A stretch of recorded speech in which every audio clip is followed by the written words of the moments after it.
on board in terms of the pension industry, the insurance industry, the banking industry, as well as the Islamic finance.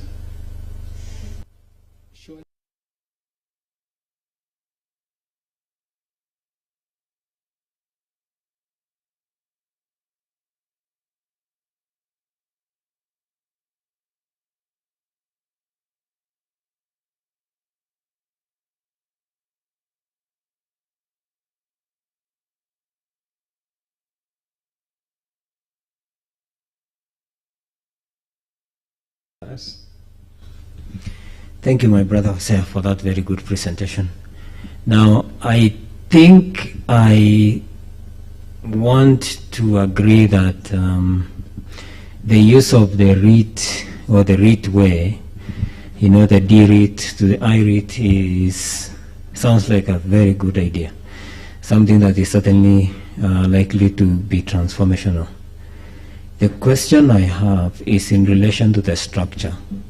So I heard you would want to have the KN REIT as an SRO under the Ministry of Lands. So, but who is the originator? Thank you very much. We are still toying with the idea whether it should be one of you guys. You know, there is an issue here of balance sheets, so we are working on that. But if it fails, we don't get the right person, I can assure you, we will come together as the pension industry and come up with our own way. But we definitely believe we will do it in the manner we have said. Thank you very much, Bwana Olteti. Thank you. Any other question before I invite the panel to come on set? It looks like there is none. All right, thank you so much. Let's appreciate Bwana Hosea Kili for his presentation. That's great. Thank you so much. No, straight up. Thank you so much for that presentation, which was quite informative. Our final engagement for the day is actually a panel discussion, which will be discussing developing innovative financial products for affordable housing. This panel will be moderated by Kingsley Muo from Shelter Freak. Kingsley, if you're with us, please just join me here. We shall have Beatrice Chege from KCB Group. We shall have Daniel Njoroge from Stanbic, Joseph Kamau from Housing Finance, Chris Shege from Cooperative Bank, and we shall also have John Kafuru from Absa Bank. So please, welcome on set. Let's get this conversation going. Let me just be sure we have.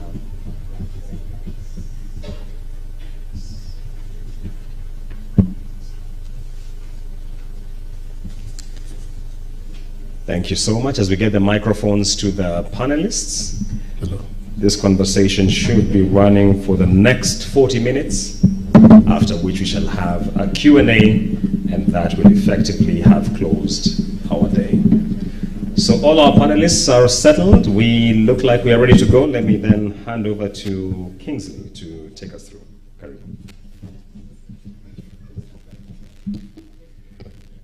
Good afternoon. I'm very glad to be here. I'm from Shelter Freak, Acting Managing Director. So thank you so much, KMRC, Johnston. We are part of the KMRC family. As a shareholder, we are not a borrowing member.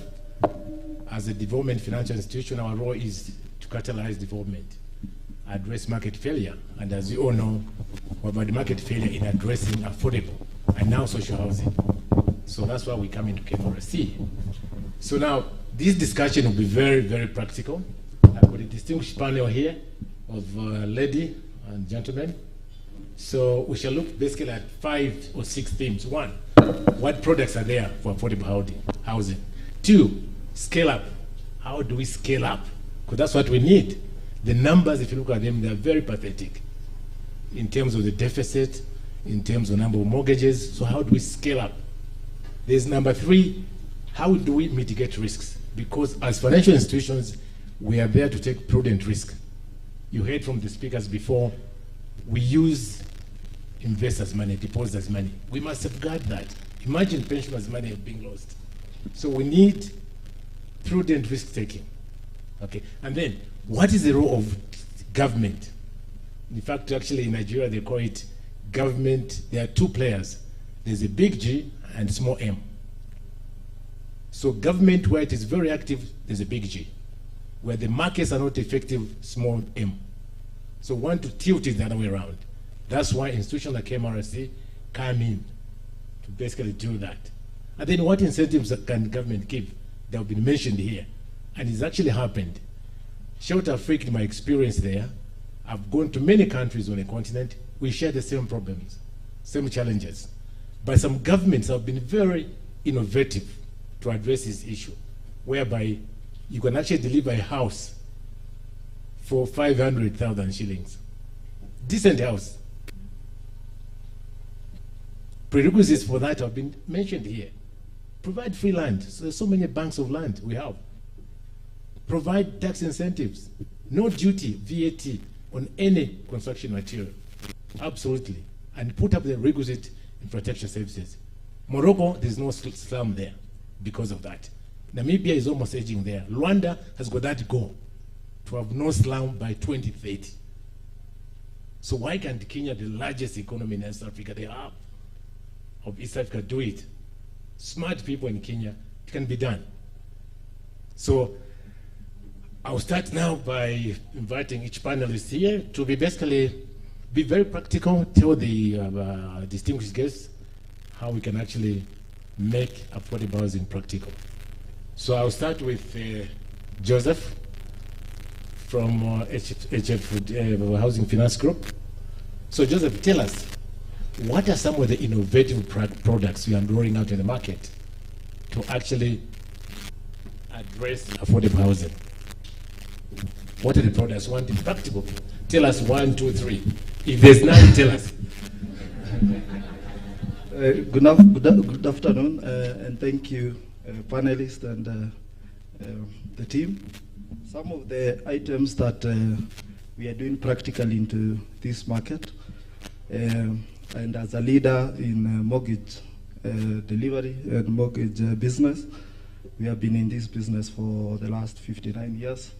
So we understand the pitfalls of housing, having done about over 18,000 houses.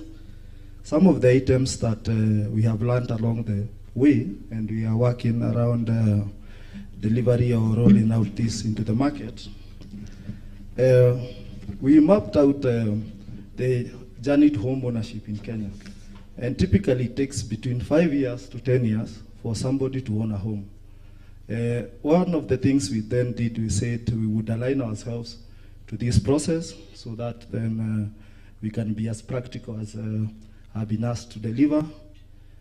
So some of the items that we are doing is we have an incremental design, incremental mortgage product where you can come to us. You start with a plot, we finance you for the plot. You come for a small house, we qualify for a 1 million mortgage. As you work 3 years, 4 years, you get promoted. You come in, we give you another mortgage and equity release. You add your house. Eventually, in your 10 years, you own a home. So that is one of the main products that we have been rolling out on that. The other thing that we have also been doing recently is we have also gone into demand aggregation. Demand aggregation involves a couple of things. We are going out there into the market and telling people you can own a home with us, and we take you through the process. What we have seen is that home ownership has, over time, looked to be very complex to people. They don't understand the process, they don't understand the regulations, and it has been made to be talked to by professionals, the number of people that you have to meet. If some of you can remember, many years ago when you wanted to buy a car, you actually had to go to a law firm and get a sale agreement, you get all this. Today, You just need to go into teams, agree with the person who you are buying the car from, and you transfer. So we aspire also to make home ownership as easy as that. You know, people don't want to understand the mortgage of 15%, 9%, 25 years. They just want to know, how much do I need to save a month for me to own a house worth this amount of money? So what we are doing is allowing people to pre-qualify at the onset, so that we are telling you qualify for a house of 1 million. Or if you want a house for 2 million, this is the amount you need to pay. Over 15 years in a single digit mortgage is maybe 19,000. So you're able to judge yourself whether you are able to qualify, and then we pre-qualify you on those things. The other things that we are looking at, which are existent, we have the issue of the non-financial mortgage appraisal. Today, we have about 15 million Kenyans within the informal sector and 2.4 million Kenyans who are employed who have a payslip. The 2.4 million people is very easy because they have a payslip. They can be able to demonstrate every month, I get this amount. But the 15 million do not. So what we are doing is we are asking these individuals to enter into a savings program where we are able then to track your ability to save and save regularly. So this we have actually done a practical on it. We started with about 147 individuals in Gikomba, and we gave them a savings plan. And since January 2020, these individuals have been saving, and we recently gave 45 of them houses in Park Road. These are people who do welding, they do daily trading, they do fish, but they could be able to demonstrate every day 500 comes into the account, every day 1,000. So this person actually can save 25,000 a month. So when they came to apply for the houses, they actually qualified. But these people don't have payslips. So these practical ways of doing things are really working, and it then allows us to go out to the market and reach out to the unbanked, which is the base of the market. We continue to then think of how can we roll out these things. Other things, and maybe I'll talk about them later, is the things that we need to do if we are going to increase mortgage uptake or just home ownership process in the country. Thank you. Thank you, Joseph. So we'll move to the second panelist, Madam Beatrice Chege from KCB. So essentially, are there any financing models you would propose to increase scaling up affordable housing in the country? Financing models. Thank you for that question. One of the things that would help and support the scaling of uptake of affordable mortgage and housing is a product that will convert rental to mortgage repayments every month.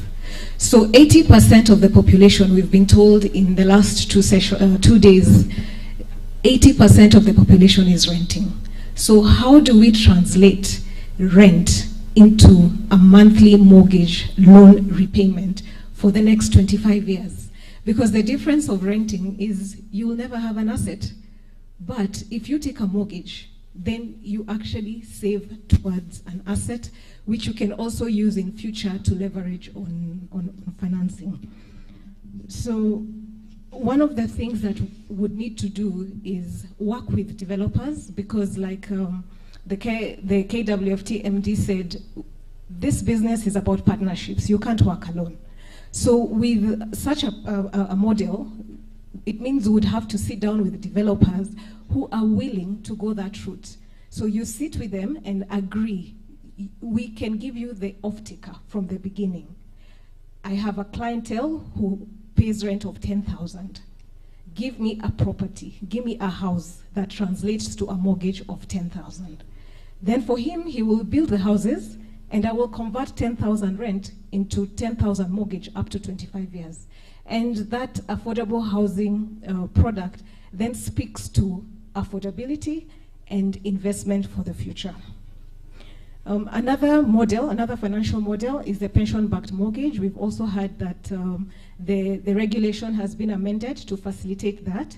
40% of your pension now, you can actually transfer it into a mortgage and housing. And what we need now as banks to do is to come up with a product that actually speaks to that opportunity, because that is also a very big opportunity. The pension funds I have seen are huge. We're talking billions and billions. So imagine if all that translated into affordable housing, that would really scale up the housing. The third one is the use of credit guarantee schemes, and how this works is maybe 30 to 40% of the mortgage loan can be de-risked by development partners. And what that then does is the bank is only taking a risk of maybe 60%. And this I've seen is a model that will actually work for the alternative building technology. One of the developers mentioned that banks didn't want to touch him, but he has had a conversation with a few who have agreed, to just come in, but not go in full length. So such a product, if you de-risk that mortgage individual or mortgage customer, then we'll be able to address the acceptability of alternative building technology. So the issue right now is, yes, a few banks have agreed to buy it, but now we're talking about scaling up. So if we can de-risk that through development partners, then we shall be able now to let people also understand, once you buy and live in a house that is built with affordable housing, that it will be demystified over the years. You live in the house 10 years, 15 years, then it will become the normal, as opposed to right now, which is the exception. The last model, which we can look at, is concessionary long-term funding, which has already happened with KMRC. KMRC has literally changed the landscape of mortgage in this country. Single-digit mortgages, who would have thought? Even I, as a banker, never imagined that we could actually be talking about interest rates of 9%, 9.5. So with concessionary long-term mortgage interest rates, then you remove the barrier, the entry barrier for people to actually now afford mortgages over a long period of time. So the KMRC model is already live, it's already operational. They've confirmed to us that they've already disbursed 7 billion. So the challenge will be, the PS talked about a pipeline of 42,000 units already there. Breaking ground, one project every week for the next 52 weeks. It sounds almost music to our ears, because for a very long time, we've struggled with supply of housing in the market. So we're saying that now KMRC can give 200 billion and above on financing to take care of the pipeline that the government now has already created. So such concessionary long-term funds can really help to scale up affordable housing. And in line with the concessionary mortgage lending, climate funds also falls into this category. Climate sustainability is a very big conversation right now, and there are already funds which the banks can actually tap into. And what we need as financial institutions is to comply so that we are able to access these funds. They come in at concessionary interest rates, so perhaps maybe this time they won't be at 9% or 9.5. Maybe we will be able to give mortgages at 5%, and that would be fantastic. Thank you. Thank you so much, Beatrice. Very, very practical. Now, the KMRC, you allocated this question, but I don't see a panelist from KMRC, so I'm going to use my discretion either to pick a panelist from the audience or from here, which is basically the crux of the matter. How do we reach the majority, the critical mass? Because that's the challenge for Africa. All banks, they want a payslip. We've heard here, 2.5 million. That's what payslip we have in the country. 15 million do not have a payslip. I was in Nigeria last week, the same forum. 200 million people, the payslips are only 40 million. It's 200 million, that's the population, conservative estimate. So the pay slips are 40 million. 160 million, they don't have pay slips. But somehow they have money. You see a lot of money on the streets. Basically, people putting money in the fridges. But if they come to ABSA, they will not be touched. No, this deposits money. So, how can we reach that segment? Because they need a house. It's a basic need, as we all know. We cannot go on with the current status of having slums. No, it's an indictment on us as a people. That's not acceptable. So how do we reach the informal sector? So this had been allocated to KMRC, but there's no panelists from KMRC. So, any volunteer? Oh, yeah, yeah. I want to talk. Okay, please pick it up. Thanks so much. Good. Thank you very much for that question. And I'm sure if I go wrong, KMRC will come in and help me, because you are supposed to be the people answering. I think the conversation is right, and I think it started when the CEO, Bwana Githaiga, was presenting. I think we have to get ROCO. We have to believe in our own systems. If you go to Kenya today, the biggest contributor of housing is not the bank, they are the SACCOs. And SACCOs are homegrown. So if we agree, SACCOs are bottom up, and they address the needs at the most ground level. They deal with the ROCO materials. They deal with the ROCO problems. The houses are available across the country. Unless we develop those systems, now starting from there. Remember, SACCOs have given a way of fighting back legislative issues in terms of titling. They own in a group. So once a house is finished, they can move in immediately. And that's why as a bank, cooperative bank, we have products that are specific for SACCOs. And we have things like wholesale mortgage, which targets SACCOs. We have micro mortgage, which targets SACCOs. And out of this, we are proudly saying we have a project down in Kitengera, where you have a Boda estate, 78 of them. We have another one in Nanyuki, where you have teachers forming their own estates, in their own formula, a gated community. So I think the conversation in terms of us carrying this one, even as we go to the more sophisticated methods of doing, we need to get the cooperative model or the SACCO model as a neat and greater, and also a mobilizer of the resources. I think that's my take around that area, even when I start. I know the next question that comes through is what you are relating about the informal incomes and the informal settlements. And to me, and I think my colleague has said very well, I think we have to start thinking on how to babysit, walk through. A risk sharing facility is something to help to walk through. We get more of this, then we'll get the confidence and start believing in our own systems. Thank you. Yeah, thank you so much. Very practical. Again, what you said, let us live within the box. It's much easier. A fish will cooperate if it's in the water. You take it out of the water, it will not. That's outside the box. So there are solutions within the box. And I'll give you an example just to solidify his argument, his position. Shelter Afrique, we got money from the French Development Agency. They wanted impact. They said the money should be given to informal sector. No pay slip. So went through Nacho. I'm sure you know Nacho. Nacho gave this money to our mothers, trading mothers, Amambogas. There was no default until COVID came because of the shutdown. But those mothers of ours serviced the loans very religiously. No default until COVID came in. So we had to do a restructure, as all the institutions did. So it shows that properly organized can be done. And this money was very prescriptive. It said don't lend at more than double digit in shilling. We got euro, but we did a swap, currency swap, with the MOFD, French Development Agency. It was given, we should not lend at more than 7%. We borrowed at 6%, so basically there's no profit motive there, it's impact. So those are the models we should actually emulate, because that's what the critical mass is. I mean, pay slips, as we know them, is maybe for the people in this hall. But the majority of our people, that's the best way to address this. So it can be done. So next question, it will be risk sharing, because that's what basically all institutions, they've got very elaborate risk finance functions, particularly credit.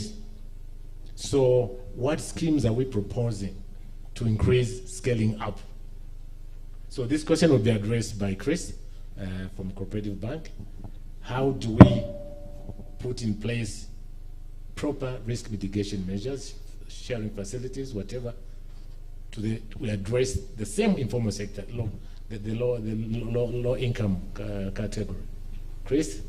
Thank you very much. I think, and I read a tweet and mentioned, and also my colleague did, I think one of the biggest discussions now is that we have all the integral things around housing activated. As to the stage of activation is different. So I think the conversation now starts to begin. How do we integrate them? If you look through, we have activated the RAND, we have integrated the market, we have a long-term financing solution, we have primary mortgage lenders who are active in the market, but still we have registrative, tax, and all these things that are coming through. But if you look through, they are not in one page. And by them getting to the one page, that's a first step of being able to know how to de-risk. Because you cannot de-risk things that are all over. So I think one of the calling we are saying is that there needs to be a body that is trying to get these things together. And as they get them together, then we come and start and asking, what risk parameters have we applied in all these? Are they de-risk? Now, from there, then interesting thing will start come through.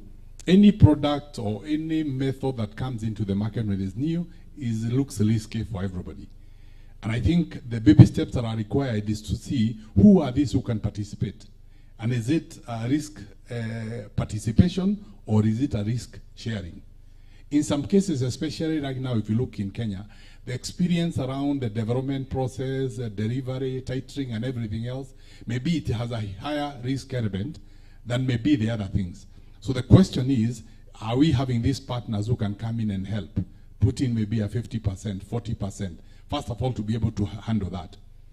If you come to the other segment that also requires attention, is the mobilization of the informal sector. The informal sector is very vibrant, but I think in Kenya, I think we are ahead now in that area. Why?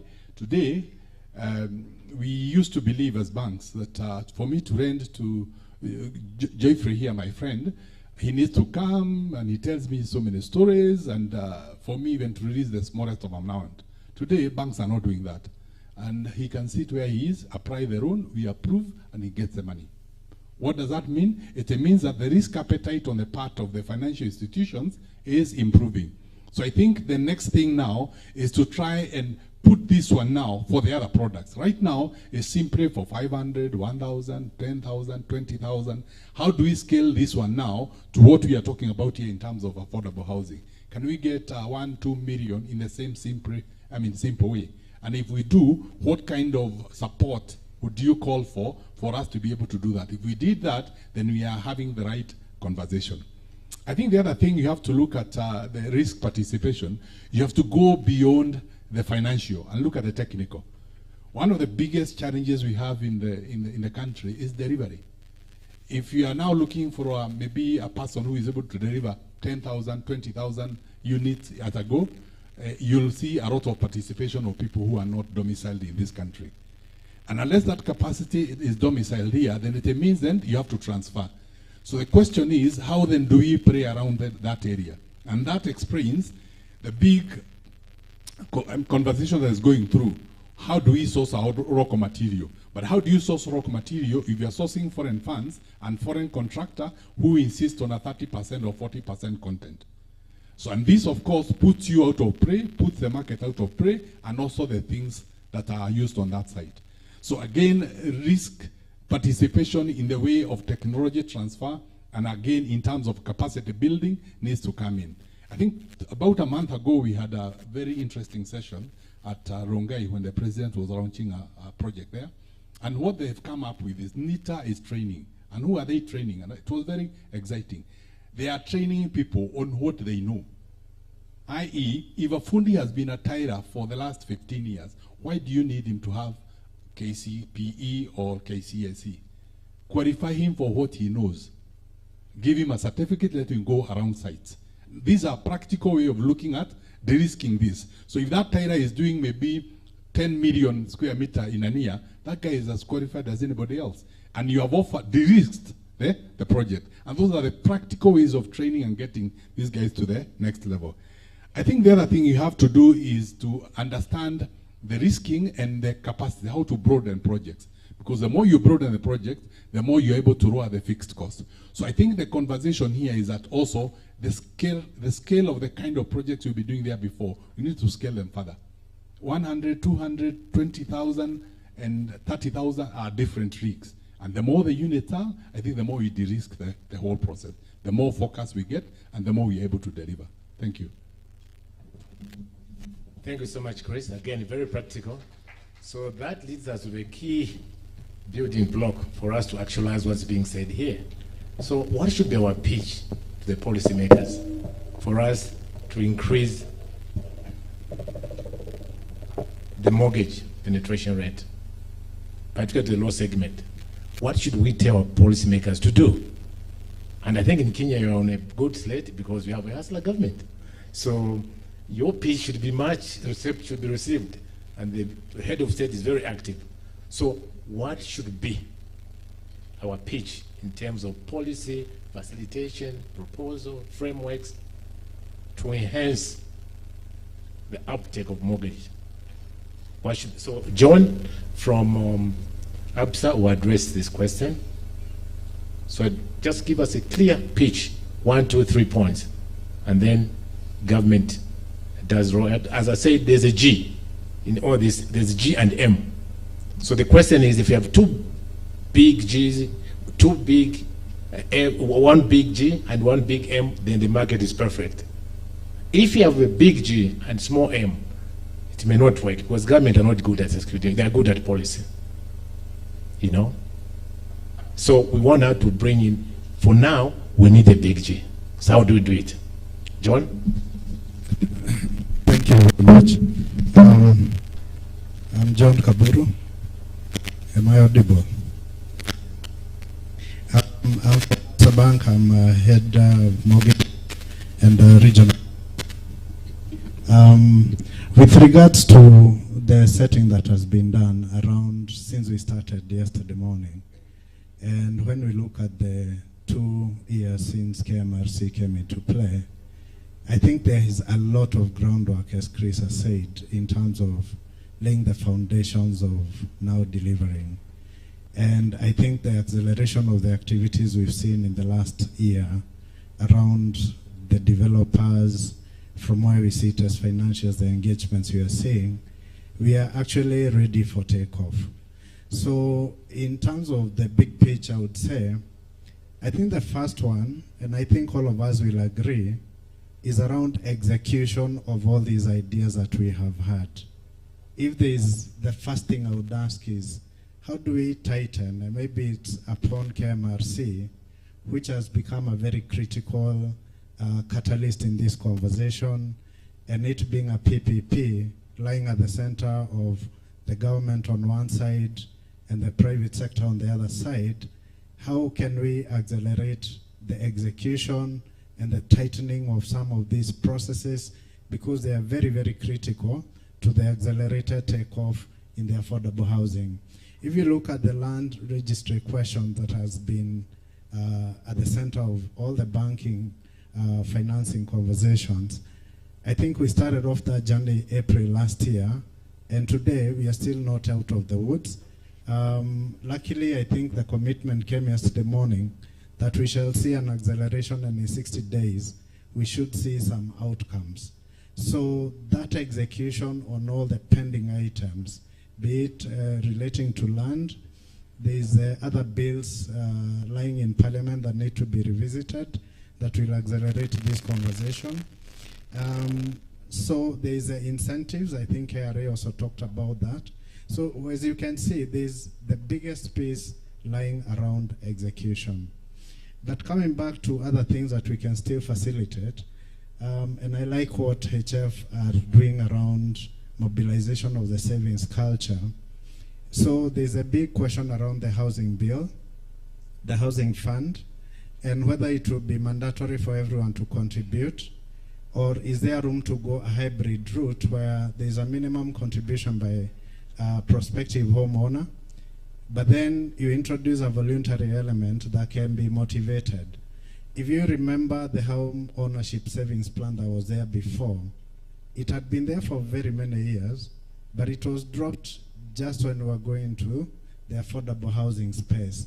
So maybe it's time we also revisited that and asked ourselves, do you want to add it as an incentive that can help the financial institutions be a key player in mobilizing additional funds, both for the end users mobilizing the initial deposits and also building up the capacity to own a home in line with all the other things that have been done. So on the side of incentives, that's very, very important. The other bit which I would say that KMRC can push is create more participation between the private sector, the real estate players.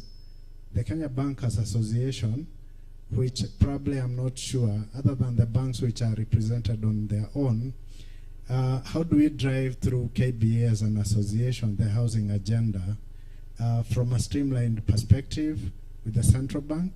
And I think what has been coming through, and from where I sit as head of mortgage, there are conversations that we have the developers who really want to do good houses, yeah? Then we have us with a lot of money from customers and all these other sources and other players to finance these projects. We have KMRC, which is there promoting Kenya mortgage refinancing and all that. Then we have people who want to own homes.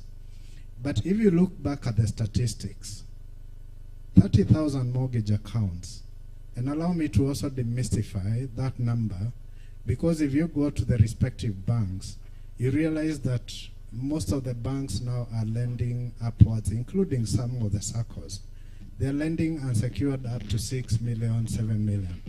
What that does is that as Kenyans as we are, as innovative we are, we use that money to actually build houses. So it doesn't mean that the only houses are those 30,000. So then the question is education, the awareness. How do we increase the awareness of the prospective homeowners on these, actually all the innovations that have been discussed around the mortgage product and how it can fit into the financial plans of an individual? So you realize we may take 5 years to own a home, and all through and through, because it's unsecured, your loans service to your income is very high. So that introduces the aspect of the mortgage originators or the mortgage brokers who we don't have. So I think in ending, I would say that lies a big opportunity to increase all the other awareness initiatives that are happening.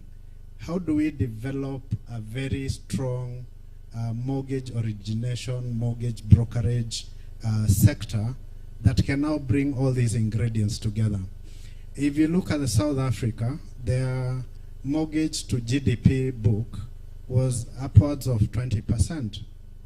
Now, if you look at 20 years of their participation in the mortgage origination and mortgage brokerage, the mortgage book has then moved to, as at end of 2020, to 64.8%. That means a direct correlation between this awareness, because right now, even if you walked into a bank, most banks, and you sampled, not very many people can comfortably take you through the entire process of buying a property or building all the options that you have. And that talks to then an opportunity to increase the participation of the mortgage originators and possibly some regulations around it that can accelerate that. So I think that's a very critical piece which we may want to take away as an action from here too. Thank you. Yeah, thank you so much, John. Yeah, as I told you at the beginning, I didn't want to go into statistics because they are quite pathetic. when we talk about this topic, because he mentions South Africa. Actually, in the context, 1.6 million mortgages, Kenya 30,000. This is a GDP of 110 billion, right, dollars, but only 30,000 mortgages. In terms of GDP ratio, mortgage to GDP, Kenya 2.1%. South Africa, you mentioned there, 23. Now, the latest number, 23.4%. And Cape Verde is actually the largest GDP penetration. On the same table, there's outliers like Algeria, 0.2%. But don't be deceived by that number. Algeria, that was a socialist government using their oil and gas money to provide mass-scale social housing to every citizen. So that's the context. But we still have a challenge here. And that leads us to the next question, which will be taken by Daniel Njoroge from Stanbic. The question we have is supply and demand. Before we can eat the cake, it must be baked. In Africa, we are fond of saying share. Let's share. Share what? Share what? We can't share poverty. So let's create the units. So currently, Kenya, 200,000 deficit supply. What should we do differently to attain that target? And in Kenya, I'm glad there's no quarrel from government, developers, the banks when you mention the figure of deficit. In Nigeria, it's a political issue. You bring 3 Nigerian professors, they'll give you 3 different figures of deficit. Government will give a very low figure. Developers will give a very high figure, such that now it becomes a taboo. You just said, okay, let's accept there's a shortage. There's a deficit. That's how it is addressed in Nigeria. But for Kenya, we have 200,000 supply deficit. Why should we do differently to get that? Daniel, give us some insight. I think speaking to the deficit, I'll probably, and it has been mentioned extensively around risk share. So that's one of the major things that we need to address. So for financial institutions, I think what we see a lot is what is our risk appetite towards giving the developers for them to develop the units? So it all boils down to how do we avail access of funds to our developers? And it boils down to, again, what is the financial institution's risk appetite, which in essence means a financial institution has received deposits. There is an obligation for that financial institution to safeguard those deposits by investing them wisely. So if you then think about investment solutions, then you need to really reduce the level of risk for solutions that you need to have so that you can then avail the funds. So I won't dwell much on risk share because it's one of the things that has been extensively discussed. But I think also there's an opportunity for us to do match funding, which in essence, and I think one of the speakers mentioned today, where certain parties come through, and we've seen it working, where institutions or finance development institutions come through and put some form of participation in the risk, and then you're able to then, as a bank or as a financial institution, you're able to match that. We need to be very, very deliberate when it comes to focusing on affordable housing, and that goes to allocation of specific funds. The reality in the market or in the country today is we will say that there are affordable housing coming through, and units will come through for sure. But how do we deal the deficit when the money sits with a certain small percentage of individuals who have the money? So as a bank, and I think as Stanbic, so we have set aside specific funds that will go towards affordable housing. When I say specific, I mean, so there are instances you see affordable housing units then being allocated to individuals who then can procure them in cash. So then the issue of deficit continues to increase perpetually. So again, it's an issue that you need to be very deliberate. when, as financial institutions, to allocate funds that are specific and stay true to the fact that then we need to allocate it to the right audience for allocation. So you cannot detach supply and demand. So again, you will develop units. How do we encourage users to also uptake those units? Because then if as a developer then you come up with units and then there's no offtake, everyone is in this to make a living. I think our CE they have told us that you're in this. There are only three basic things that we, as an individual, that you're looking for. So you need to make to have a shelter, you need to have food, and clothing. So if, as a developer, you're generating units and you're not able to offload them, then therein lies a problem.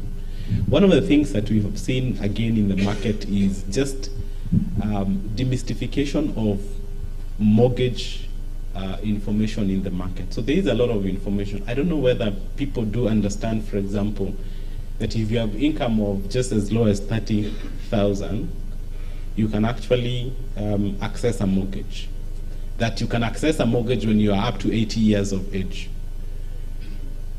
So there is a lot of information that is out there that then it's not clear for people, and then the people and the public, or the people we are developing these units, then they are unable to take these units because they quote unquote think mortgage is this monster. So I think demystifying mortgage is, and creating awareness is a huge aspect towards just maintaining that balance between what you supply and what is then off-taken.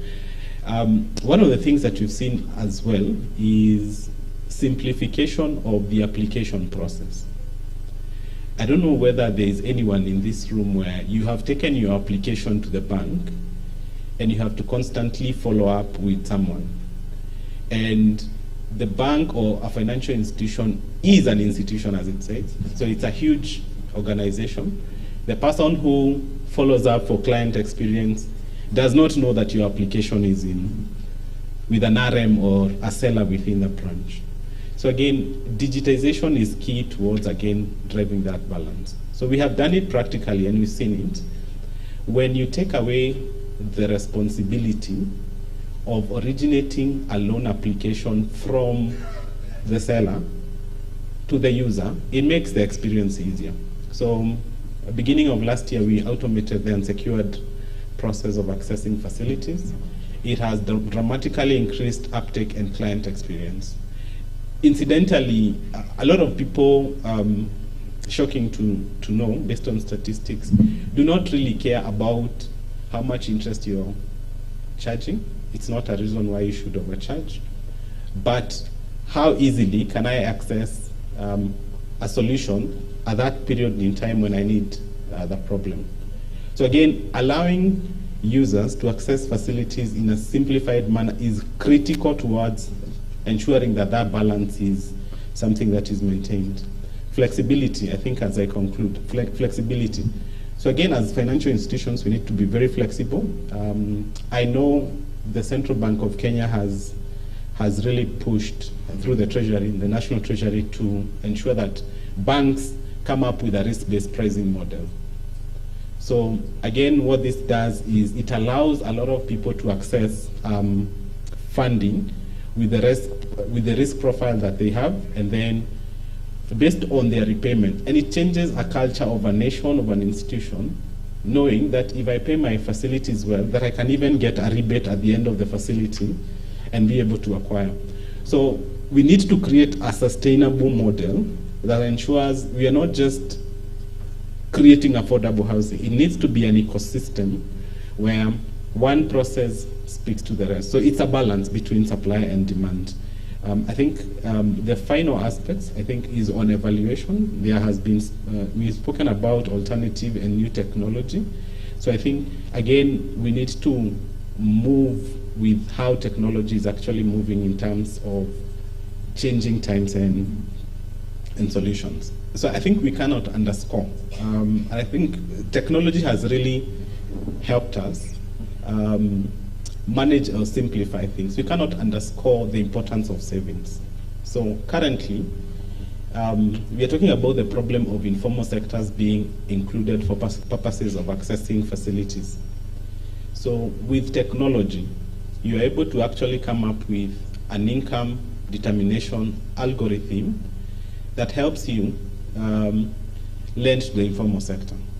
So if a customer is able to make savings on a regular basis, technology has gone to an extent that allows us to determine how much we can lend for that customer, to an extent of determining what price we can charge based on their risk profile, and even what tenor we can give the client. So I think as we also think about offsetting the deficit by creating access to funds, we need to tie it back to the demand aspect of how do we ensure that it's then sustainable. I think I can pause there. Thanks. Yeah, thank you so much. Again, very practical there.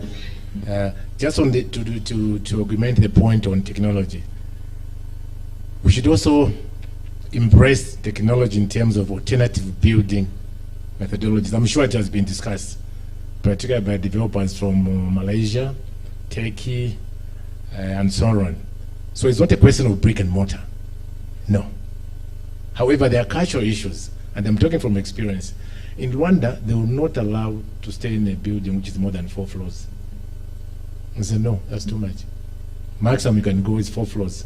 Because they say if it goes to 20, so on, you become so, everyone wants to be in their own plot, their own space, So there's the issue of technology. So we should tell our people, look, supply can be increased, but be comfortable in prefabs, decent prefabs, which can come at a lower cost. Hence, to address that affordability issue in terms of delivering a low-cost house. So it's not a question of brick and mortar, because as we go towards sustainable finance, green finance, bonds, and so on, they're asking, look, for power, go for solar. We've got so much power, the sun in Africa.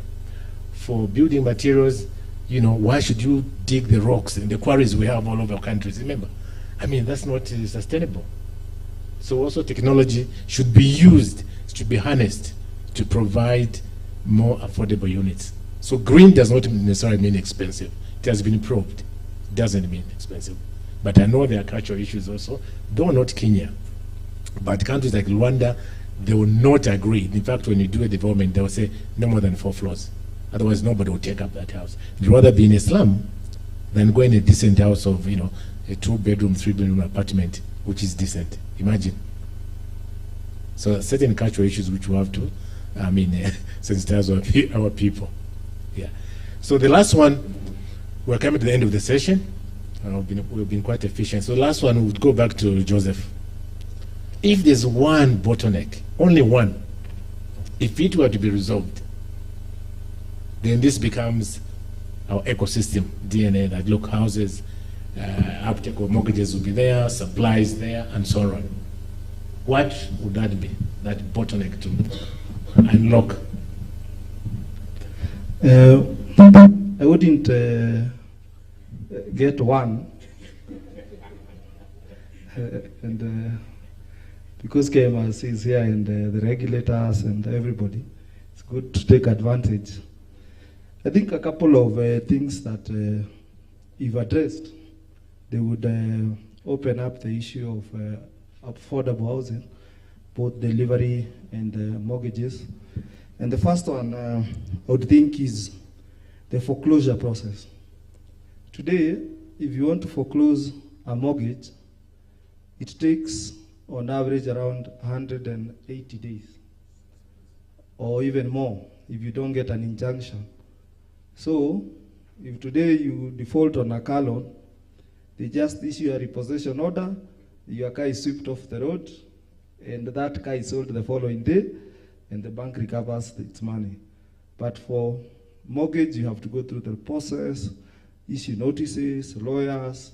Today, people go to court. Yet somebody borrowed money, they borrowed a mortgage, they knew that they had to repay the mortgage, and they had actually all the consents. So the first thing we would push for is a non-judicial foreclosure process, which says you knew you have taken a loan, you default, tomorrow the bank officer arrives at your door, gives you a 7-day notice, and we auction that house to the next person and the bank. So that process, we reduce the cost to the lawyers. That is a very practical route for us to do it. The second one is making banks collectors of stamp duty and registrars of mortgage and charges.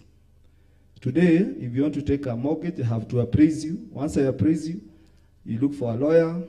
The lawyer does the document, and it's a long process. Today, a bank collects stamp duty for cars. We should collect the stamp duty for houses. We stamp your charge document. We give you a key, and we are left registering that mortgage. The third one, I think, is a creation of a single affordable housing act. There are so many land acts and all these manner of acts that one has to deal with. Actually, now there are about 14 for you to then say you are compliant in a mortgage. So there are so many impediments from collections, from recovery, all those that you have to comply with. And I think we need to create a single affordable housing act, which then supersedes all these acts. We do the disbursements, through which you do the documentation. Today, if you go through a charge document, there are so many clauses inside there. And if you try to recover them, the lawyers just have a way of just identifying this clause in their agreement contradicted this law. Then you are given an injunction. Then you stay in the court for years. So that's what makes a lot of banks shy away from the issue of accelerating mortgages. And you can look at the banks, they want to give you a personal loan because the recovery process is quick and you can use the money to go build. Finally, is the issue of banking and regulation. Today, we want to develop 250,000 houses. Yet we have only been able to give 26,000, 30,000 mortgages. How are we going then to accelerate banks' appetite to fund a trillion industry? We should look at what is the marginal incremental risks that banks are taking. Today, if you give an affordable house mortgage, I take a capital charge of 35%. That money is 25 years. Because we are businessmen in finance or in banking, obviously, we will go to where we make more money in the shortest period, because also when it comes to the issue of provisioning, when you have a 25-year loan, and there is just a small shake-up, the provision you take is huge. So that's why banks are going to shy away from this industry unless we deploy and say at maximum we should do a risk-weighted capital charge of 14%, because that's a marginal incremental risk that I'm taking as a bank. So for us, we can talk of just how we can transform this industry if we have a lot of time. But those are, I think, 4 of the top areas that if I was to change them, I would change them tomorrow. Thank you. Yeah, thank you so much. So audience, you've seen it's very practical session. We've come to the end of the this part. I don't know what the camera see. But just as a summary, I'll just keep one point from each of the questions. Products. We can actually do affordable housing through incremental approach and reach the large and unbankable segment. It's been done. Financial models, to me, the takeaway, rent to own. Change the mindset. It's not a question of say, you must have this mortgage. The rent they pay must be converted to like a mortgage payment. Then you can have 15, 20 years. That should be done. Informal sector, we all agreed, all economies are run by hustlers. It's true. So that's where the critical focus should be. Okay, Cooperative Bank gave a model through the circles, and the natural example I gave you. De-risking participation schemes should come through. Then in terms of policy, land titling issues. I'm sure the PS mentioned yesterday. And it's good today, they have done a smart move whereby they put housing under land. So they'll be talking to each other seamlessly. So I hope that works out well. Of course, we should also tell government to provide the various incentives in the housing chain. And infrastructure must be provided. Supply deficit, I like the move from Stanbic. Each individual bank should put an envelope of money to say this money, subject to correct criteria, should go for affordable housing. That's very, very practical. So there is an envelope of affordable housing. And also, of course, use technology in terms of customer reach, follow-ups, and so on, and to reduce the bureaucracy. Actually, that's just a sign of inefficiency. If customers have to call, they don't know where the application is, and that's not the banking of today. Customers will run away. So the parting shot, to me, Joseph, there is two things I'll take away there. One, let's have an Affordable Housing Act as a matter of necessity, because that alone will address all the issues we've raised, foreclosure processes and so on. They should be embedded in there. All the incentives for developers, for the banks, they should be embedded in that Affordable Housing Act. I think that one we should push as a matter of agency to go a long way, because all uncertainties, risks will be addressed. And then regulation, the regulatory part. Yes, the central bank in terms of risk weights and so on. Again, we have to engage the regulator. But remember, most regulators, I hope they're here, they all say we have a particular mandate role, so let's not, don't push us, to go outside our mandate. So this has been a very engaging session. Kemarasi, what's the next session? Maybe, I'm sure the audience may have some burning points to raise, and sorry for the panelists. Thank you for that panel. Let's appreciate them as we get into the Q&A. Any questions for the panel? Oh yes, let's start from, yeah. Thank you, that was very insightful. Mine is not a question, it's just a comment to contribute to the conversation of developing innovative financial products for affordable housing. I like the context of supply. How do we actually get developers to actually bring additional units to match that gap that we have?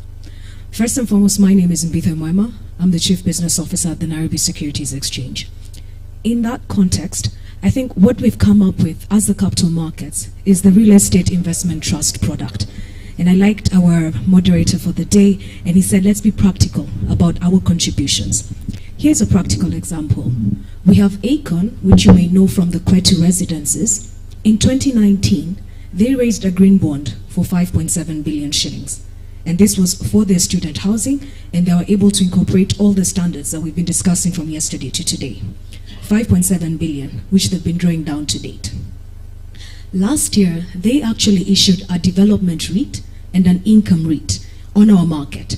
They were looking for 2.3 billion last year, and this year they're looking for more than 3 billion. From 2019 up until now, that's one entity that has been able to access funding of 11 billion from the capital markets. Now here's the kicker, and this is how we complement the banking sector.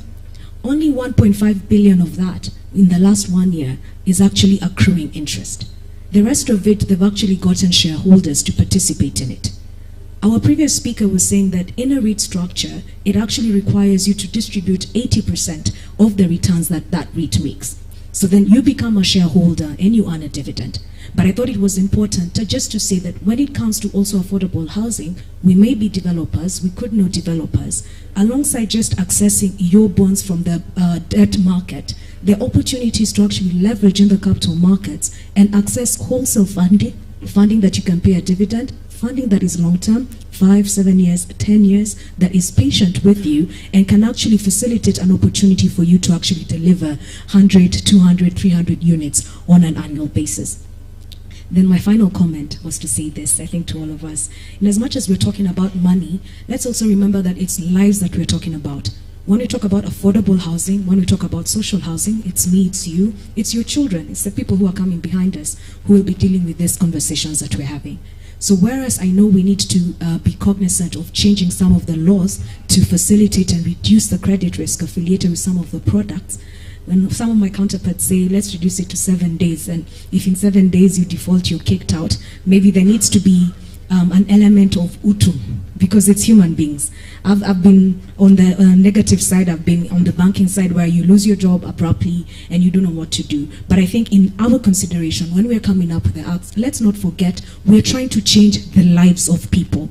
We're trying to improve the economic well-being of people. We're trying to come up with solutions that allow people to live in a house and have the comfort and decency of saying, I have a house. That means that in their lifetime, which is 20, 30, 40 years, they will have ups, they'll have downs. So in as much as we are looking for the return and we want to safeguard our risks, we also have to incorporate mechanisms that say, what happened to this person? If they're unable to pay, how can we talk to them as a human being, encourage them, and come up with a mechanism that ensures when they're back up on their feet, they can be able to repay. Thank you so much for and congratulations to the panel. Thank you, Mbithe, for your comments. Just to confirm, Econ were actually incubated by Shout Afrique. All these banks never wanted to touch them. They refused them, 100%. Shout Afrique, we believed in the concept to say, okay, there's the market failure here, we'll take you on. And when they got successful, they don't need us now. The market works. We were the incubators of Econ. They were rejected by all these banks. Not wanted to do. So it's real, it works. Thanks.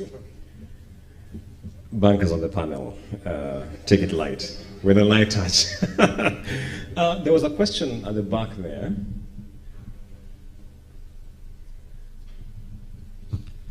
Yes, good morning everyone. Thank you very much for the panel. My name is Max. I recently started a company called Onome Africa to do mortgage brokering. Mr. Kavamo from Housing Finance mentioned the role of demand aggregation, and Mr. Kabiru from ABSA, the role of the mortgage brokering in South Africa that represents 65% of the loans being issued last year. I wanted to ask the bankers in the panel, why is the mortgage brokering sector not existing in Kenya?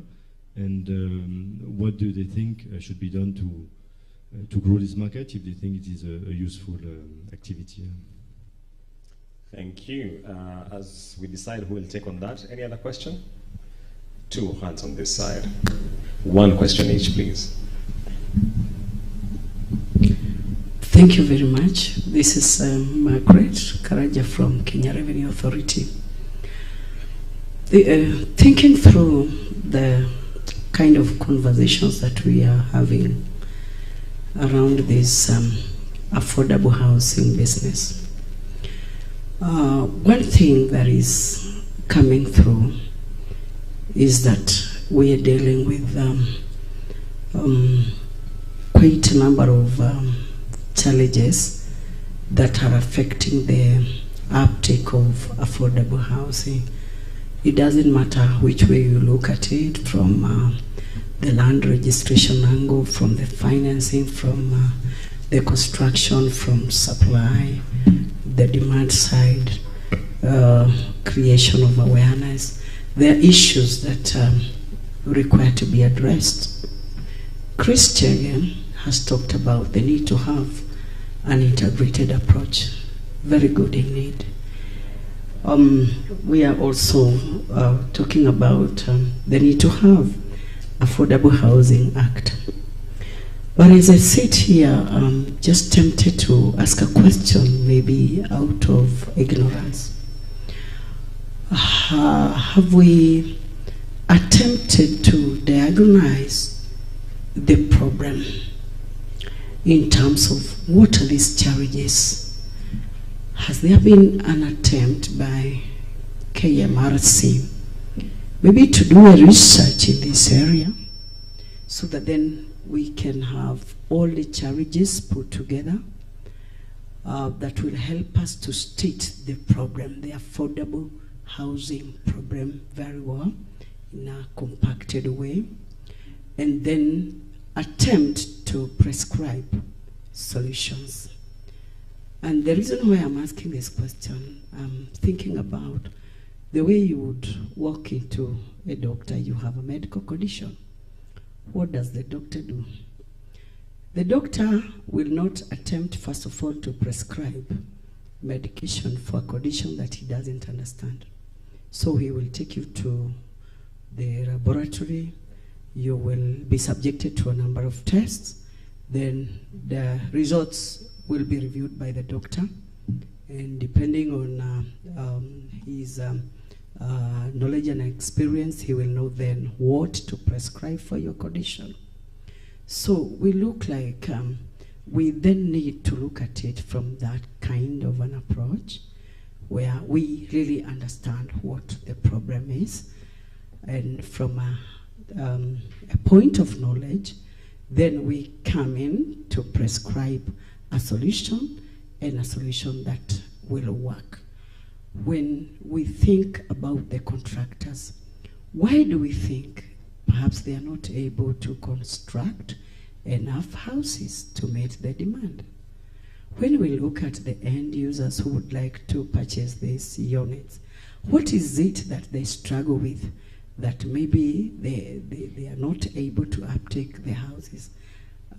Perhaps we need to think around that kind of an approach, even as we talk about the integrated approach, as we talk about having the Affordable Housing Act. And yesterday, I remember, we also proposed the need to have a multi-sectoral approach to unlock this delivery.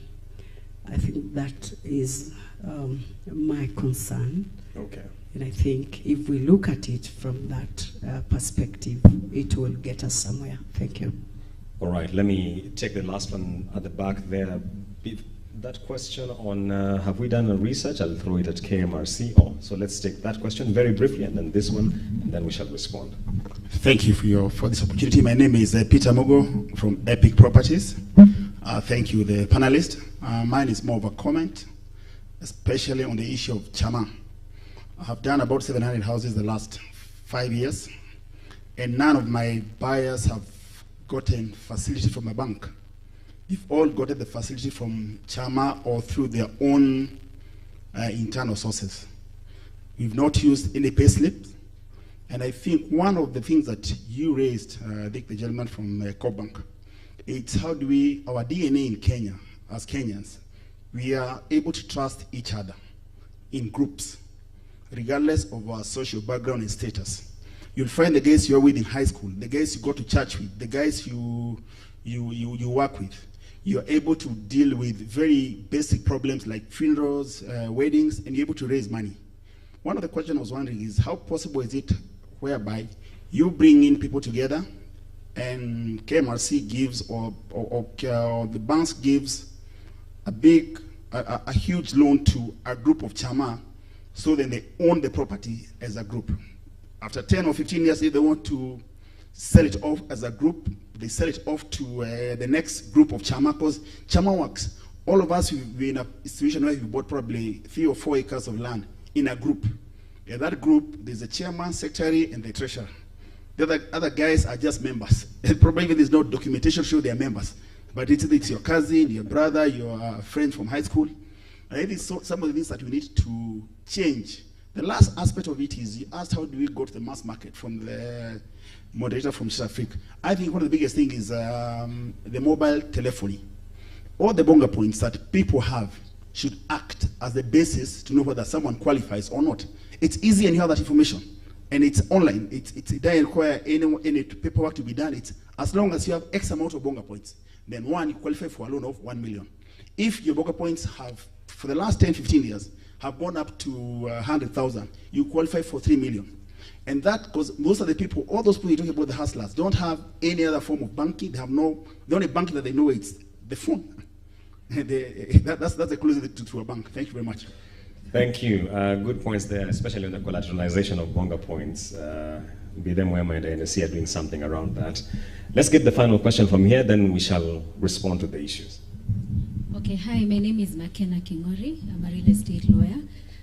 My comment with regard to the discussions we've had with the panel is this. I think there's something perhaps we are not really looking at, and this is that there are alternative forms of payment for units that are coming up.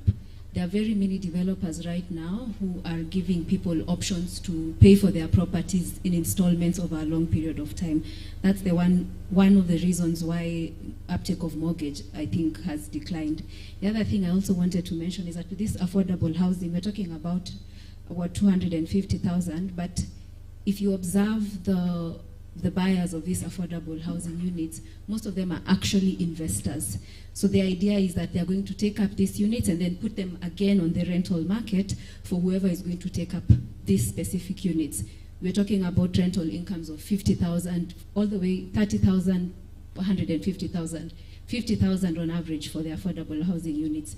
Most people living in Nairobi right now, what we have observed is that most people are comfortable renting over a long period of time. So the comments that were made earlier about home ownership, I think that mindset has shifted a bit. Nairobians are now more comfortable renting over a long period of time and then investing outside Nairobi, where you have these other real estate options, holiday homes, developments that are outside Nairobi that are probably bringing more income on tourism or such arrangements, but renting in Nairobi. And what that does is, first, it eliminates the possibility of foreclosure, which, as you heard, is a very gruesome process for a lot of people. And secondly, it allows them to upscale, or rather upgrade, when they wish to do that without having to go through the process of discharging properties or completing facilities or getting new buyers. And then the final point is just to reiterate what Mbide said, is about having a more empathetic approach towards foreclosure and defaulters of facilities. It's not just with the buyers. That same approach that the bank has, they also have it with developers. And that's why these developers, again, are going back to models where they have people contribute monthly, quarterly. They even accommodate them if they default, and then avoid the banks altogether. So we're talking about financing, looking at the buyers, but also there's the developers. And the developers have actually been affected largely by this approach by the financiers, where it's very catastrophic having to speak to banks when you can't finance your facility because of the defaults that are coming from the buyers. So I think we just need to remember that there are options for a lot of people to invest outside Nairobi, which is what a lot of people are doing. They are very comfortable renting in Nairobi.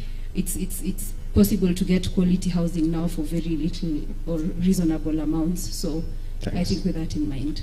Thank you for those comments. So let's agree, panelists, who's taking the question of the mortgage brokerage, why it's not a thing in Kenya? Please.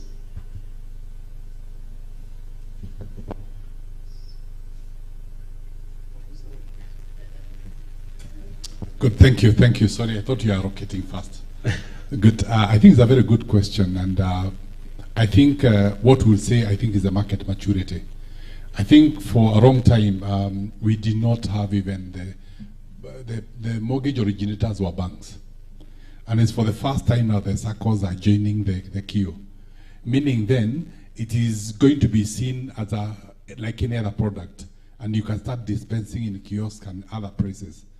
Something came up here saying that mortgage is seen as very complicated. And that complication is what now tends to suggest you need to go and hear from the horse's mouth. And even if you had a go-between, chances are that most of the people are still apprehensive. You will be shocked that, again, in this market, and even as advanced as we are, if you check at commission agent on the bank trying to share commission on origination of our own, it's not something that is there. It is coming slowly by slowly. So to me, I'll associate more in terms of market maturity than anything else. The other thing I'll have in mind is the oneness or the common approach, the processes. The processes cut across. Most of the banks have different processes. And that also means that if you come as an agent, you don't have a homogeneous approach. And I think that's one of the things that KMLC is coming in handy to try and standardize. Once things are standardized, then it's very easy for you to have your own shop outside there and then start the brokerage. I know there was a brokerage some years back, but again, after some time, I think they were not able to continue. I think that would be my take in that question. Thank you so much. There was a question around Actually, that question was for KMRC. Have we done a study in terms of diagnosing the problem and our response to it? I don't know who would be best positioned to. Geoffrey. Thank you for that question. I would say yes, there was a study, and the study that made or bore the creation of KMRC was actually a study that was conducted in year 2016-2017 between the government of Kenya and the World Bank, and that study came out with around 5 items, and it was looking at the entry barriers towards mortgages, and the question was, why do we have such a low mortgage penetration in this country? And it came up with a few results. One that focused on the demand equation. The other one looked at the supply side issues that came about. And there were some aspects that were sitting in the middle. Things to do with the land registration challenges, things to do with the risk appetite of the industry, and the standards that we need to set. So out of that, KMRC was established to address the demand side of the equation, and out of that, to make it very inclusive, the model then looked at both banks and SACCOs and the key players in this market, because you realize SACCOs had to be included because of their you know how they play, where you know the role they play in the incremental housing aspects. So out of that, KMRC was established, and then it was funded to remortgage, to create you know, refinancing of mortgages, and that is now up and running. But out of that also, there was a National Housing Development Fund that was actually supposed to kick in to cater for the supply side of the equation, so that also as you create adequate demand, you also have supply of affordable houses. And of course, you and me know that that has not taken, you know, it has not moved with the speed that it was supposed to. But I know now with the new government, there are new initiatives of relooking at that model to see whether that fund that can now be established. And of course, there have been discussion whether it is still be voluntary or to be compulsory, and at what rate. And there have been discussion even with this forum to see how that, and there were very good suggestions even from the presentation we had earlier from how to mobilize additional funding, and Hosea talked to what the pension scheme is doing on that. Of course, the land registration issues, digitization came in, you know, amalgamation of so many acts, the land acts, to ensure that there is efficiency in that area.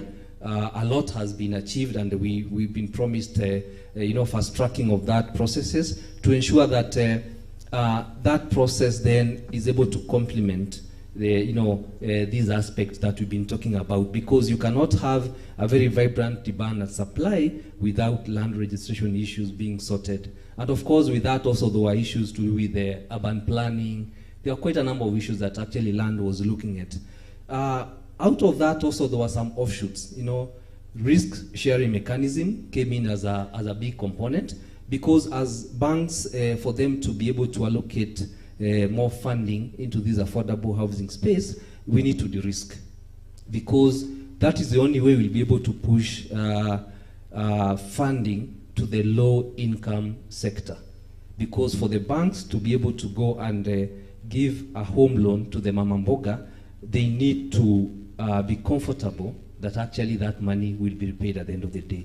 So there is already discussions of the risk-sharing mechanisms, and you know that those discussions are going on to see whether we can actually establish a fund that will be able to de-risk the primary mortgage lenders. And in addition to that also, we also have standardization, that we need to standardize the mortgage origination processes so that we can make it seamless.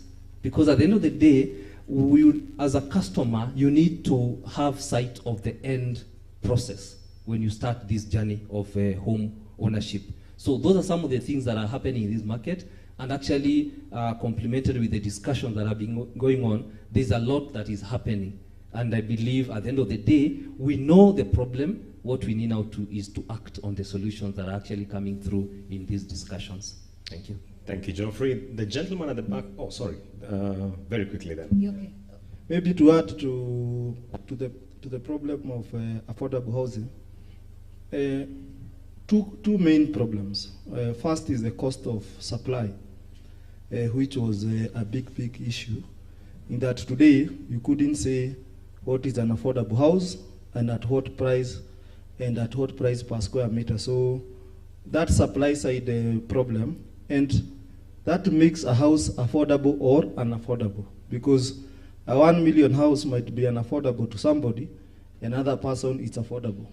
The second, so that issue of addressing affordability in terms of cost of supply is one of the big issues. The second thing is the mismatch between deposits and the mortgages. In Kenya, the deposits are, on average, you'll find it's most are 1 year, 2 years, but the mortgages were 25 years. So the mortgages would keep fluctuating, and they would go up to 28%, and then people would default. So KMRC has addressed that issue, but also the government, why it had taken also the issue of 500,000 houses initially, they had looked at the incomes of Kenyans from the NSSF data, and they had seen only 22% of Kenyans actually report earnings above 75,000. And that's why they had come up with, out of the 2.4 million houses, 22% was 500 and something thousand. And that's why they took that magic number of 500,000, because initially they wanted to solve for the 500,000 people who could afford under the people who report in NSSF. Now with this hustler government, they have now looked at the 15 million people and said the 22% is about 1 million mortgages, and that's why now the 1 million mortgages has come in.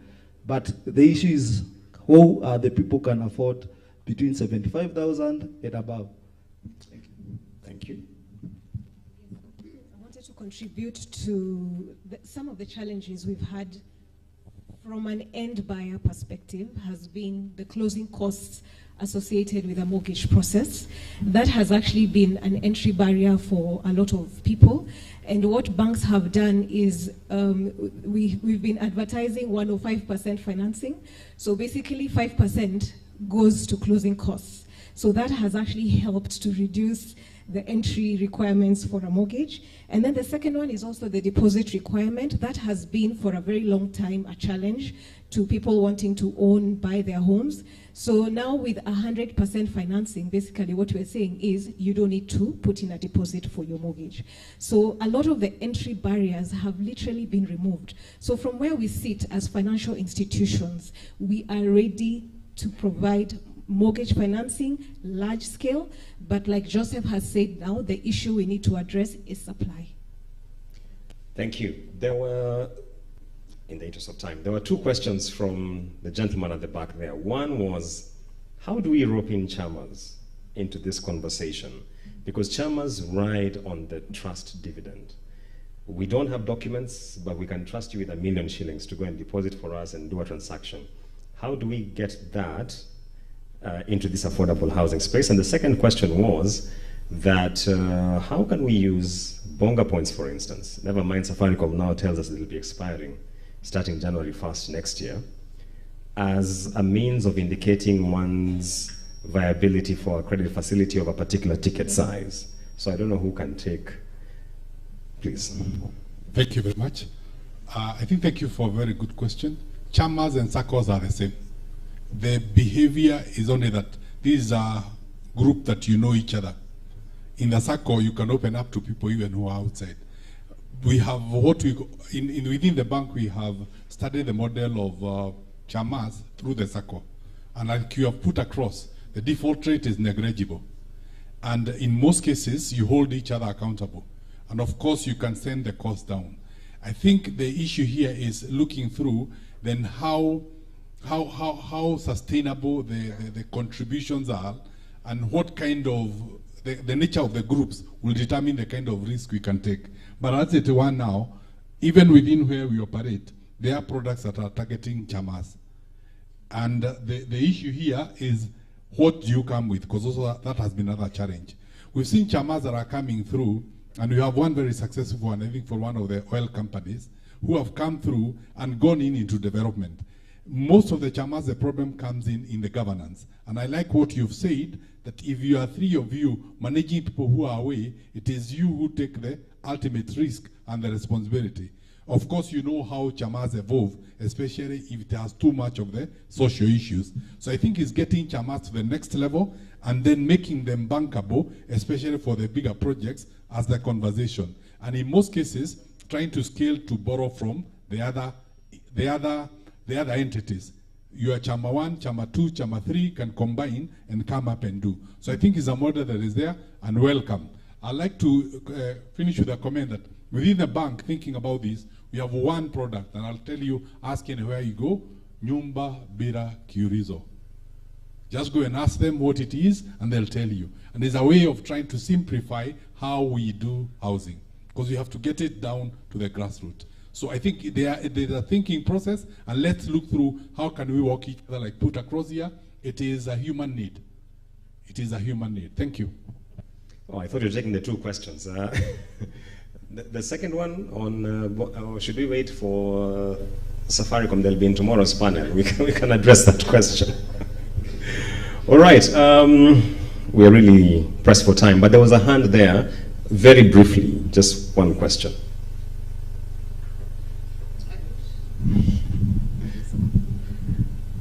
The mic, please. Okay, and you too. So very briefly, those two.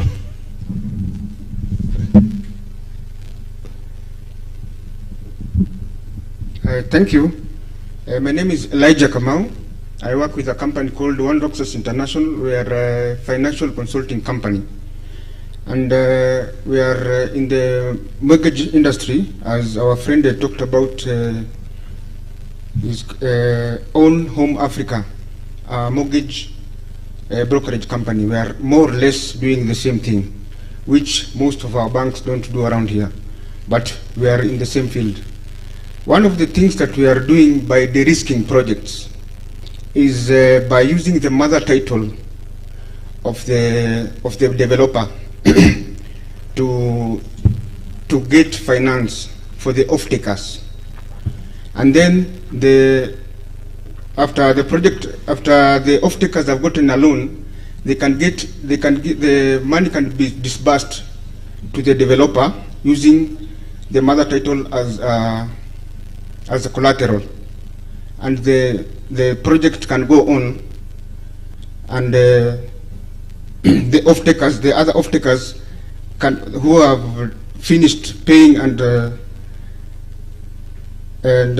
maybe some have paid cash, can be given what we call partial discharge. Is it one of the things? Is it possible for the banks to take up this kind of style for de-risking projects?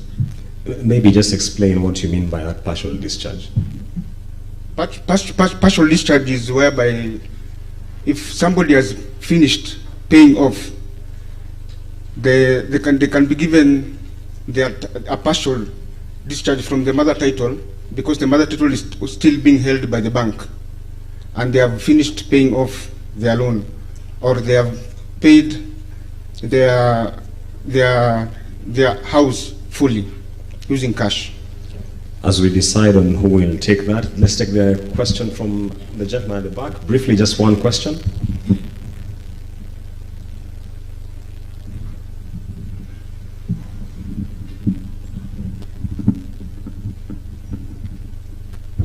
Mine is not a question. My name is Maloba,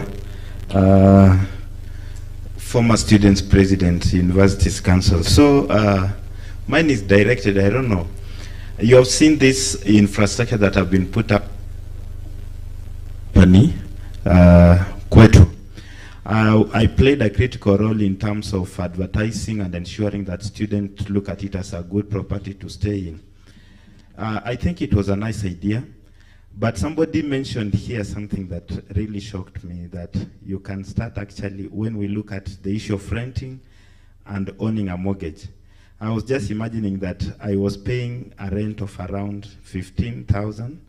And let me imagine that if it were another student coming direct payment from the parent, then accumulatively within 12 months and 4 years that you are undertaking your degree, or 5 years, then you are hitting each year around 576,000 just on a mortgage. That is on 12,000, which is the lowest for the Kwetu. That is just to your one student. And if the student is taking maybe a house of 15,000, then maybe you are hitting around 700,000 per year. So I don't know how we can integrate this discussion and ensure that at least young people and the parents and the property owners can intertwine to ensure that young people start owning properties through, even as the parent begin the foundation of paying. By the time you are finishing your campus and you get a job, there is a mechanism that can be made as maybe a holiday, and then upon getting a job, just as help works, then you end up owning a property. I think right now you could be owning a property. But yeah, so mine is that, and I look forward that somebody will be able to bring up that discussion fairly. Thank you. Thank you. It sounds like you have a bit of buyer's remorse there, but let's respond to those two issues very quickly. I don't know who's taking the first issue, and then that one of student accommodation. Okay, I'll address the last one asked, because I'm the one who talked about that. And because we're addressing financial models to bring this affordable housing agenda to the next level, that's just one of the models that now we are having a discussion about. What does it look like from an end-to-end perspective? So that is actually a very good entry point for the youth. So it's a very good youth proposition, which I think from this conference, it's something that we as banks should take up like very quickly. Yeah. Thank you. You've said you'll be there. We've noted that. John, it looks like you want to respond to the first one? Yeah, I can comment about the question by Elijah around the use of mother titles for developers as collateral to finance mortgages. That is actually happening, where we finance a developer, because most developers on average will get some financing, and they are likely to use a mother title for that financing. So as bankers, when we have financed such a project, it's easy to even progress the off-plan financing, where we give a loan to the person, or at least we vet them, and we agree on whether they have qualified to be supported with a mortgage, and we can conclude that process because we have the mother title. And at the end of the day, the person who clears their mortgage or completes their payments, we do that partial discharge, which talks to releasing that particular property for that owner, as you're left with the other ones which you're doing mortgages. So that's actually happening, and I think we have a number of developers here, and I think it's not just ABSA, but I think it's a common practice that is actually happening. So if you have prospects, you can engage us and we see how we can partner together. Thank you for that response. Ladies and gentlemen, in the interest of time, allow me to draw the day's agenda to a close at this point. Let's appreciate this panel. Thank you so much. Ladies and gentlemen, you may resume your seats. Asanteni sana. Thank you for those remarks and for those questions and the responses which have been given. That takes us to the close of day 2 of the Affordable Housing Conference. And we really appreciate all the participation we are getting, both online and to our online guests. We want to apologize for the blackout that we suffered. We know you are offline for a bit of a while. Bear with us. So tomorrow is our final day on this engagement, and as usual, we start at 9 a.m. So let's be here in good time. We have a presentation from the Cabinet Secretary in charge of cooperatives, who should be joining us for the morning presentation. We'll have a shorter program, which will be drawing to a close by 1:20 p.m. as per the program. So let's be here in good time, and let's engage and see what take-homes we finally get from the Affordable Housing Conference. Thank you so much. You're free to leave at your own pleasure and leisure.